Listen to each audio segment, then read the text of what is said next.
This is a quick demonstration to highlight 3 key benefits of mapping our configuration items across our estate to the new technical services stack.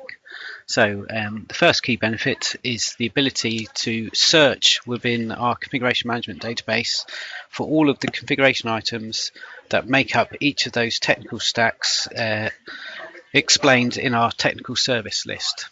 So within the service management tool now, with those mappings in place, it makes it nice and easy for us to extract all of the relevant config items that make up each of those technical services. So a quick demonstration of that. We go into the CI search screen in Marvel, and then when we're in here, we can then break down our CI searches by type classification, and these types are directly mapped to the technical service 2-tiered structure. So say for example I wanted to see all of the config items that made up the reverse proxy technical service. I would first of all select the tier 1 service of security and cloud security, and then select the secondary service of reverse proxy. I can then click on search, and straight away it pulls back all of the config items for all of the it shows a list of all of the config items that make up that technical service of reverse proxy. So as we go through this journey of mapping each of those technical services, we'll build the capability to pull back the data per each of the given technical services. Now, the second key benefit is around logging of changes. So what we really want to focus on is making the experience of logging changes for you as easy as possible. So as part of this work, what we'll be doing within the self-service portal is we'll be developing this technical service change logging portal. So you can see all of the options available on the screen here. So this is just a test system that we've started to build so far. But for each of the tier 1 technical services, there will be an option within the technical service change logging portal. And then when you select any one of those tier 1 services, what we'll do is, as we map all of the subservices under each of those technical services, we'll build a change logging page for each of those subservices. So from a change logging perspective, you'd come into the technical service change logging portal, you would select the technical service that you're logging your change against, you then go on log record, and then we've got a nice straightforward screen to enable you to log your change with all of the relevant pieces of information that we require for changes easily mapped out in the form for you. So if we just run through a quick test here, so let's say we're making a change to within the reverse proxy service, so we're going to upgrade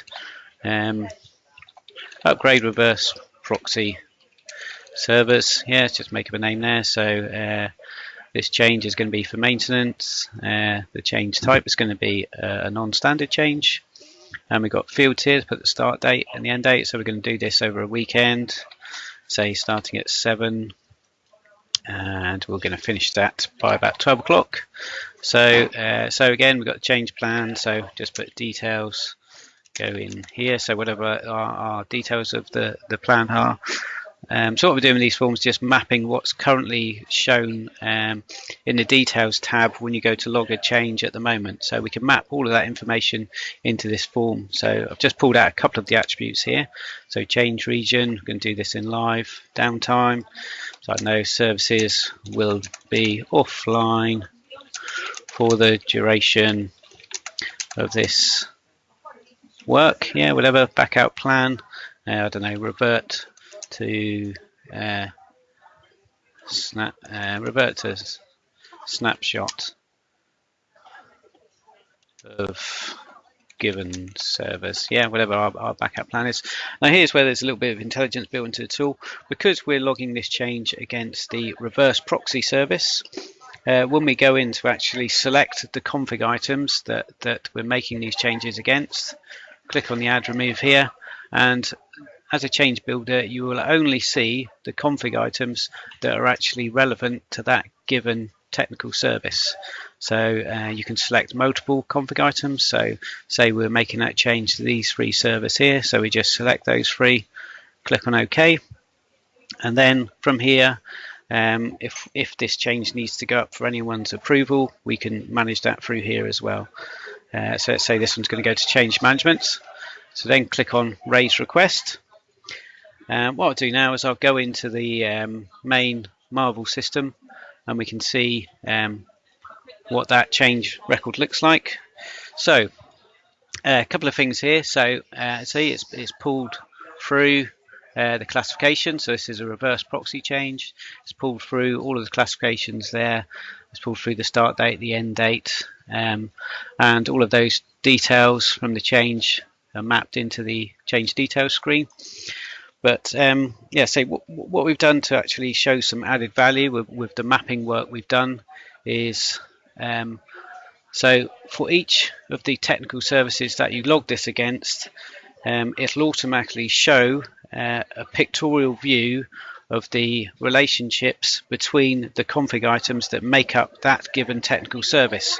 So in the checklist pane here, we've mapped those diagrams across there. So the change management team or the technical teams, if they want, can then go in and look at the various relationships between the config items that make up that given technical service. So it's showing all of that mapping that that Chris and the team will be working on. It's making that much more visible within the change management process. So as soon as whatever service the change is logged against, the underpinning relationships for that given technical service for the config items will be shown in this pane on the right hand side. We've also got a couple of links here, so we can dynamically link to the source of that data here. So if we just click on that one, that shows you the dynamic link with all of the descriptions of all of the relationships that have been mapped in there. So we can see these 2 servers are synced with each other. So all of those mappings that have been done can be shown via the dynamic link here, which takes you into the kind of back end of the tool where those relationships are mapped. And we've also, as work continues to progress those mappings between business service and technical service, we've also passed in this checklist for each given technical service a view of the business services that are dependent on that given technical service. So for the purpose of this example, for the service of reverse proxy, we click on this link here, and again it takes us into the actual part of the tool where those relationships are built, and we can see for the technical service of reverse proxy, we can see quite straightforward which business services actually rely on that given technical service. Obviously we haven't finished all of the mappings yet, so this is just a kind of an example, if you like, to show how that will actually look. So that's yeah, so that's the main 3 key benefits there. Hope that demonstration is useful and it can prove to be some value to you all.